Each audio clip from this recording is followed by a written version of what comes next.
నా పేరు డాక్టర్ ఓబులేష్. చిన్నపిల్లల వైద్య నిపుణులు, అశ్విని హాస్పిటల్, ఎల్లారెడ్డిపేట్, రాజన్న సిరిసిల్ల జిల్లా.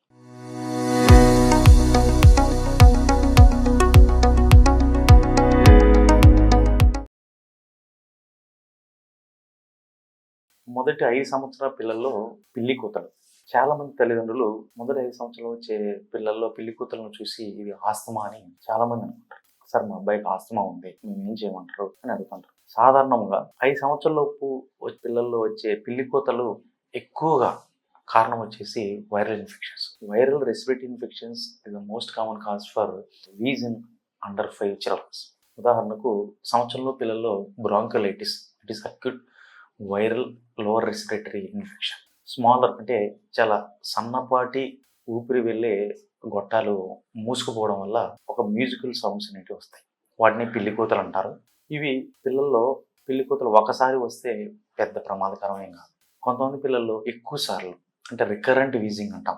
రికరెంటింగ్ వీజింగ్ ఉన్నట్లయితే వారిని బ్రాంకియల్ ఆస్తమా వచ్చిందంటే ఎట్లా చెప్పవచ్చు. దీనికి ప్రాబబిలిటీ అంటే కంపల్సరీ పిల్లల్లో బ్రాంకియల్ ఆస్తమా రావచ్చు అని నిర్ధారణ చేయలేము, కానీ కొన్ని లక్షణాల ద్వారా బ్రాంకియల్ ఆస్తమా రావచ్చు అని చెప్పవచ్చు. సంవత్సరానికి ఈ పిల్లల్లో దగ్గు, పిల్లి కూతలు, ఊపిరి తీసుకున్నట్టు ఇబ్బంది 10 రోజుల కన్నా తక్కువగా ఉండి సంవత్సరానికి 3 లోపు వస్తే వాళ్ళల్లో పెద్ద బ్రాంకియల్ ఆస్తమా వచ్చే అవకాశాలు తక్కువ ఉంటాయి.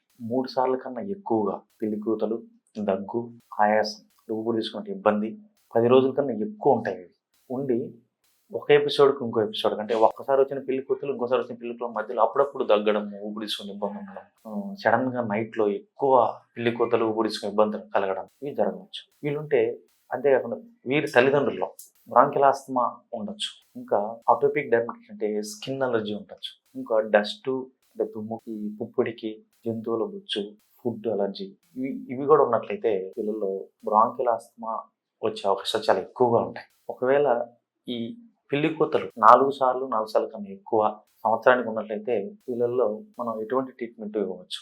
బ్రాంకోడైలేటర్ ట్రయల్ థెరపీ అంటాం. పిల్లల్లో సాల్యుబిటమాల్ అనే డ్రగ్ నెబులేషన్ ద్వారా ఇచ్చి ఈ పిల్లి కూతల రెస్పాన్స్ ఎట్లుందో చూస్తాం. ఎవరిలో అయితే వీటి రెస్పాన్స్ బాగా ఉన్నట్లయితే వాళ్ళు ఈ బ్రాంకియల్ ఆస్తమా ఛాన్సెస్ ఉండే అవకాశాలకి రెస్పాన్స్ అయిందని చెప్పవచ్చు. కొంతమందికి ఈ పిల్లి కూతలు, ఆయాసం, దమ్ము అనేది విపరీతంగా ఉంటుంది.